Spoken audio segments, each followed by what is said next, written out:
Last session, you climbed down from the warehouse, through the manhole cover, and into the city's stinking, dark underbelly. You chose caution over clamor, leaving a rusted iron door untouched, rather than announce yourselves by trying to force your way through. With Blarf, the small, muscular, orange sewer dweller you captured while trying to steal food from the warehouse, secured to Ulrich's rope, you followed his "it's just around the corner" guidance through a grid of culverts and platforms, with Thelgrim mapping as you went, comparing the reality to Romio's partial map, and keeping the rumored treasure room and abducted citizens in mind. Along the way, you weighed the many street whispers you had picked up, trying to sift truth from haze-addled recollections. The Thieves' Guild denying any hand in slavery, their clear hunger for a larger slice of the haze trade, and the possibility you were being steered by rival groups. Just past the seized iron door, the sewer tunnel opened out into a wider and deeper inspection chamber. The water warned you before the roar did, as a crocodile burst from the turgid channel, churning sewage to froth in its wake.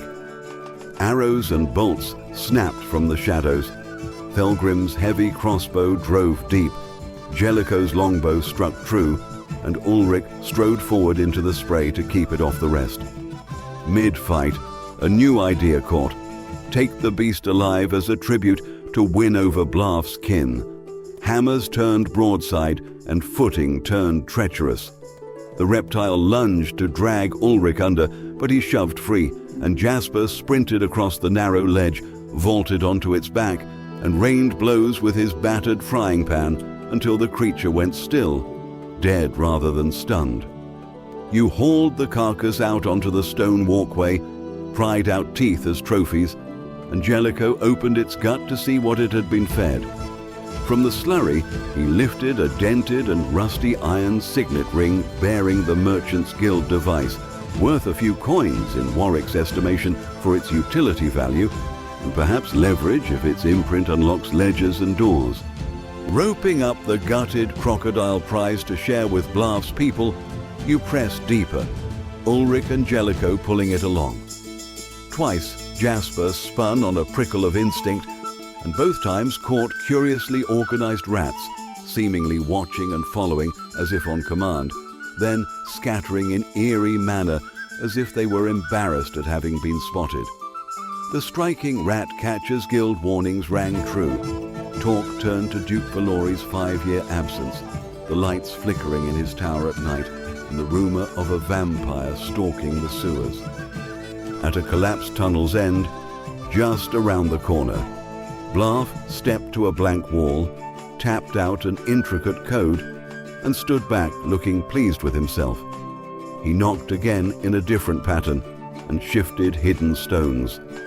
Fissures traced a rectangle and swung wide. Heat and smoke breathed from a chamber crammed with scavenged crockery, gnawed bones, mold-slick beams, and 4 props holding up the roof. At the far end, a crude throne crowned a dais beside a burning brazier. With a crocodile carcass for tribute, a stolen seal for opportunity, and suspicions sharpening, you stood at the threshold of the Blarf home, poised between parley and peril. Whatever waited within would decide whether this gift brought allies in the dark or exposed the hand that has been watching you through the rats.